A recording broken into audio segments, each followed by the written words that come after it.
ने बताया, मैंने सोचा कि प्रिया एक तो नहीं है पूरे बिहार में, क्योंकि उसने पूरा नाम नहीं लिया था। मुझे लगा कि कोई और प्रिया होगी, पूरा नाम बोलो पहले। फिर 3-4 बार देखा हमने तो फिर यकीन हुआ हाँ मैं ही हूँ प्रिया जायसवाल। जी मैंने सोचा था कि वहाँ जो गलतियाँ हुई यहाँ ना करूँ, उसको सुधारूँ। मैंने सुधारा भी, इसलिए शायद इसमें आ गया पहला रैंक। मुझे पढ़ाई में हेल्प किया था मेरे स्कूल के टीचर्स ने, मेरे पापा जी ने और मेरी बहनों ने। मैंने लिख के ज़्यादा पढ़ा था, लिखने से ज़्यादा याद होता है, ऐसे पापा जी बोलते हैं। मैंने लिख के ज़्यादा पढ़ा था और सभी सब्जेक्ट्स पे बराबर ध्यान दिया था। 10th में 8वां पोजीशन आया था, तो क्या लगा था क्या इंटर में मैं इससे बेहतर कर पाऊंगी? जी मैंने सोचा था कि वहाँ जो गलतियाँ हुई यहाँ ना करूँ, उसको सुधारूँ। मैंने सुधारा भी, इसलिए शायद इसमें आ गया पहला रैंक। अच्छा, सबसे पहले सुनी तो कैसा महसूस हुआ, क्या लगा? पहले मुझे यकीन नहीं हुआ। मेरे भाई ने बताया, मैंने सोचा कि प्रिया एक तो नहीं है पूरे बिहार में, क्योंकि उसने पूरा नाम नहीं लिया था। मुझे लगा कि कोई और प्रिया होगी, पूरा नाम बोलो पहले। फिर 3-4 बार देखा हमने तो फिर यकीन हुआ हाँ मैं ही हूँ प्रिया जायसवाल। मतलब 4 बार देख के जी तब यकीन हुआ। तब यकीन हुआ। आगे क्या करना चाहती हैं? डॉक्टर। जी, आपके और भाई बहन भी हैं जो पढ़ाई क्या क्या करते हैं? सबसे बड़ी वाली दीदी अभी बीएससी कर रही है। फिर प्रीति, मेरी उनसे छोटी जो दीदी है प्रीति जायसवाल, वो भी टॉपर रही है साइंस की, 4th रैंक था उनका स्टेट में 2023 में। वो नीट की तैयारी कर रही हैं। फिर मैं हूँ, फिर मेरा भाई वो 11th में अभी, और सबसे छोटा वाला भाई अभी 8th क्लास में। मेरे टीचर्स को, मेरे मम्मी पापा को मैं श्रेय देना चाहूँगी। कैसी तैयारी, कैसे आप कितना दिन से लगे हुए थे उसमें? पूरे 1 साल से हम लोग 11th का तैयारी 11th क्लास खत्म हुआ तो 12th में यहाँ कोचिंग स्टार्ट हुआ। सर पहले से ही मोटिवेट करते रहते थे तुम कुछ करोगी ऐसा। फिर टेस्ट सीरीज यहाँ का बहुत ज़्यादा डिसिप्लिन मैनर में हुआ, 5-5 टेस्ट सीरीज हुआ, जिससे कि आधा कॉन्फिडेंस आ गया। क्या आप ऑनलाइन भी क्लास लेते थे? हाँ, ऑनलाइन हम हिंदी और इंग्लिश का तैयारी करते थे। यहाँ पे कॉमर्स पेपर का ओके इंग्लिश एकेडमी करके एक ऐप है, वहाँ से हम तैयारी किए हिंदी और इंग्लिश का। इसका श्रेय किसको देना चाहते हैं आप? इसका टोटल श्रेय मेरे मम्मी पापा और टीचर्स को जाता है, वही सपोर्ट किए हैं। जी, आप कितना दिन मेहनत करते थे? रेगुलर बेसिस पे 6 to 8 आवर्स करते थे, और ऐसे लास्ट का 2 मंथ्स पे 10 to 12 आवर्स भी हो जाता था। टोटली डिपेंड करता है आप पे, आप कितना दिन पढ़ सकते हो। ऐसा कोई लिमिटेशन नहीं है कि आप इतना ही देर पढ़ोगे तो आप टॉप कर सकते हो। ऐसा भी सुनना कि आप गांव से आते हैं, है ना? जी। तो आप गांव से आके इतना अच्छा रैंक ला रहे हैं, इसके क्या कुछ कहेंगे? जो गांव के लोग रहते हैं इसमें क्या कहेंगे? गांव या शहर से कुछ भी नहीं होता है। आपके मन में अगर जुनून है, आप हार्डवर्क कर सकते हैं, तो आप जरूर सफल होंगे। गाँव और शहर में कोई ज्यादा खास अंतर नहीं है। मेरा नाम अंतरा खुशी है। और क्या रैंक आया आपका, क्या कौन सी परीक्षा में क्या हुआ? मेरा बिहार इंटरमीडिएट एग्जाम में 2nd रैंक आया है। 473 मार्क्स है, 94.6%। कहाँ के रहने वाले हो? हम पवई गांव औरंगाबाद के रहने वाले हैं। और कहाँ रह के पढ़ाई करते थे? हम पवई में यहाँ पे हरिओम कॉमर्स में रहकर यहाँ पे। सफलता का श्रेय किसे देना चाहोगे? सफलता का श्रेय मेरे टीचर्स को, मेरे मम्मी पापा को सबसे ज्यादा। पढ़ाई के दौरान कोई वैसी परेशानी आई कभी? नहीं, कभी भी अगर कोई क्वेश्चन में डाउट होता था तो यहाँ पे मेंटर्स हैं, रानी दी हैं, सत्यम सर हैं, सबसे ऐसे भी फोन पे भी बात होते रहता था। 24 घंटा वो लोग रेडी रहते थे डाउट सॉल्व करने के लिए। परीक्षा में सफल होने के लिए कोई एक मंत्र, कोई एक हार्डवर्क ही सबसे ज्यादा इम्पोर्टेंट है। अगर आप हार्डवर्क करते हो, दिन रात एक करके पढ़ते हो, तो जरूर आप सक्सेसफुल होगे। पढ़ाई को घंटों में बांधना उचित है या नहीं? कितने घंटे पढ़ाई करती थी आप? ऐसा कोई स्पेसिफिक नहीं, लेकिन हाँ 6 से 8 घंटे रेगुलर बेसिस पे, और लास्ट के 2 मंथ्स में 10 to 12 आवर्स हो जाता था। सोशल मीडिया पे आपकी कोई उपस्थिति है? नहीं, 12th क्लास में नहीं थी। अच्छा, अभी है? अभी है।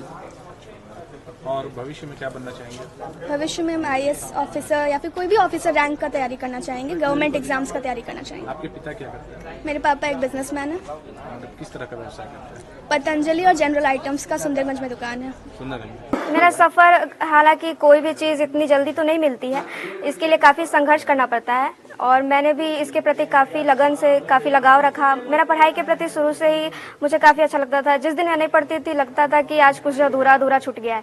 तो इस तरीके से मैं पढ़ाई के प्रति पूरा डेडिकेशन रही, फुल डेडिकेशन। कितना नंबर आया है? नंबर 471 आया है, आर्ट्स स्ट्रीम से 94% लगभग। कैसे जानकारी मिली? जानकारी यही कि मुझे पता था कि 1:15 में 1:15 पे श्री आनंद किशोर महोदय जो हैं वो अनाउंस करने वाले हैं। तो मैं लाइव वीडियो देख रही थी, उसमें सबसे पहले साइंस का हुआ, फिर उसके बाद कला संकाय का जब रिजल्ट अनाउंस हो रहा था, उस समय मेरा सेकंड जो है अनुष्का कुमारी नेम आया, फर्स्ट शाकिब शाह टॉपर और सेकंड अनुष्का कुमारी। इस तरीके से आगे क्या करेंगे?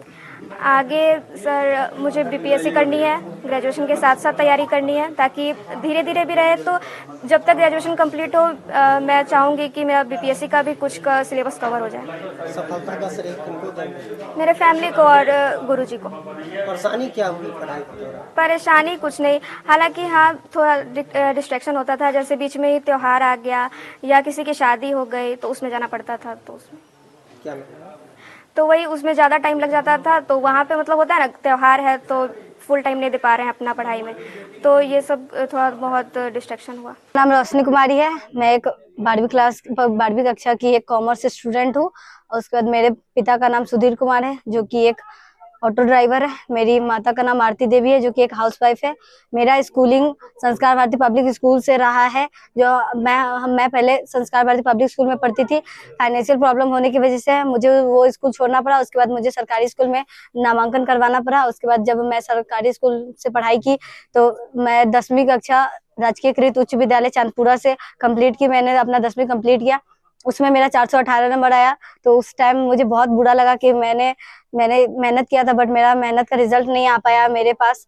तो हम उस दिन बहुत रोए थे, अपने मम्मी को बहुत बोले कि मम्मी मेरे से नहीं हो पाया। तो मम्मी बोली कोई बात नहीं, वो हमें मोटिवेशन दी, बोली क्या अगली बार पक्का हो जाएगा, तुम चिंता मत करो। उसके बाद मैंने जमनीलाल स्कूल जो है कॉलेज महाविद्यालय है हाजीपुर में, वहाँ मैंने 11th में एडमिशन करवाया और वहाँ पे मैंने डेली क्लास किया। और हम कोचिंग भी क्लास करते थे, भारतीय कंप्यूटर कॉमर्स क्लासेस, जो कि जंदाहा रोड बिदुपुर में है। राहुल सर से हम पढ़ाई करते थे, वहाँ पे कोचिंग भी करते थे, हम स्कूल भी करते थे, वहाँ के भी टीचर से बात करते थे, पढ़ाई करते थे। और घर के कोचिंग के भी टीचर से पढ़ाई करते थे और घर पे आके सेल्फ स्टडी करते थे, अपने मम्मी के साथ पढ़ाई करते थे। और मेरी मम्मी मेरे साथ रात भर जाग के पढ़ाई करती थी।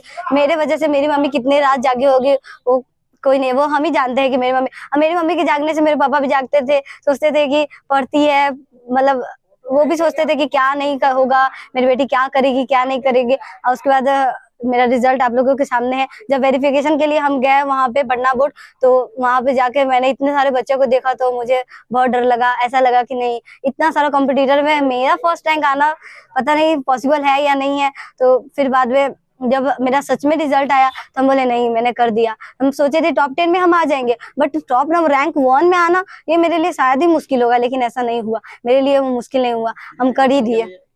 अच्छा रोशनी, 1 मिनट में एक चीज पूछना चाहता हूँ। जहाँ तक आमतौर पे लड़कियां जो है वो साइंस और आर्ट्स की तरफ जाती है, लेकिन ऐसे में आपने कॉमर्स लिया, इसके पीछे का कारण जान सकते हैं? इसके पीछे का कारण है, एक मेरी मिस पूजा मिस, वो साइंस से पढ़ती थी, तो वो हमें बोली कि साइंस से पढ़ोगी तो शायद ही कुछ नहीं कर पाओगी, क्योंकि वो इतनी ज्यादा पढ़ने में तेज है साइंस से, फिर भी वो कुछ आज तक नहीं कर पाई। वो बहुत कोशिश कर रही है, अभी भी वो संघर्ष कर रही है, इतनी ज्यादा एज की होने के बाद भी फिर भी वो इतना ज्यादा संघर्ष कर रही है। और उसके बाद वो हमें बोली कि देखो बेटा, हम लिए है साइंस तो तुम मत लो साइंस, तुम कॉमर्स लो, ऐसा सब्जेक्ट लो जो कोई नहीं लिया, ऐसा काम करो जो कोई नहीं किया हो। इसके लिए मेरी मिस हमें इंग्लिश पढ़ाती थी, बोलती थी कि आगे चल के तुमको इंग्लिश बहुत काम देगा। वही ने मेरा इंग्लिश का स्ट्रॉन्ग किया। बाकी सब सब्जेक्ट तो सबसे पहले तो संस्कार भारती की स्कूल से हुआ मेरा सब कुछ स्ट्रॉन्ग। उसके बाद हम 10th में सुनील सर से कोचिंग पढ़ते थे, जो कि फुलाड़ा बाजार में पढ़ाते हैं, तो उनसे मैंने 10th का पढ़ाई पूरा किया। उसके बाद फिर 12th में राहुल सर से किया, जो आज मेरा इतना ज्यादा भविष्य में क्या करेंगे? भविष्य में हम तो पहले सीए का सोचे थे, बट फैमिली कंडीशन को देख के ये खुद का सोचे कि सिर्फ हमें ही नहीं पढ़ना है, मेरे भाई बहन को भी पढ़ना है। तो मेरे पापा अगर मेरे पे ही सारा पैसा खर्चा कर देंगे तो फिर मेरा भाई बहन क्या करेगा? वो लोग एक दिन हमें बोलेगा कि तुम्हारे वजह से मेरे पापा मम्मी मेरा पे पैसा खर्चा नहीं किए हैं। तो इसलिए हम सोचे कि सीए करेंगे नहीं। तो फिर बाद में हम सोचे कि जैसे हम 12th का पैसा कमा के 12th कंप्लीट किए क्लास, तो सोचे कि ऐसे ही हम सीएस का पढ़ाई कर, सीएस में कम पैसा लगता है, तो हम सोचे सीएस का ही पढ़ाई कर लेंगे, कमा लेंगे, पापा का हेल्प लेंगे, फैमिली का सपोर्ट रहेगा। रिलेटिव्स का पता नहीं है, बट रिलेटिव्स का वो नहीं समझते कि हाँ रिलेटिव्स देगा या नहीं, फैमिली दे रहा है यही बहुत है। उसके बाद अब तो शायद मेरे टीचर भी बोलते थे तुमको जो कर रहा है करना, तुमको जितना पैसा चाहिए हम देंगे, तुम्हारा हम फ्यूचर में हमेशा सपोर्ट देंगे, तुमको आगे बढ़ने में कोई रोक नहीं है कि तुमको कोई रोकने दे।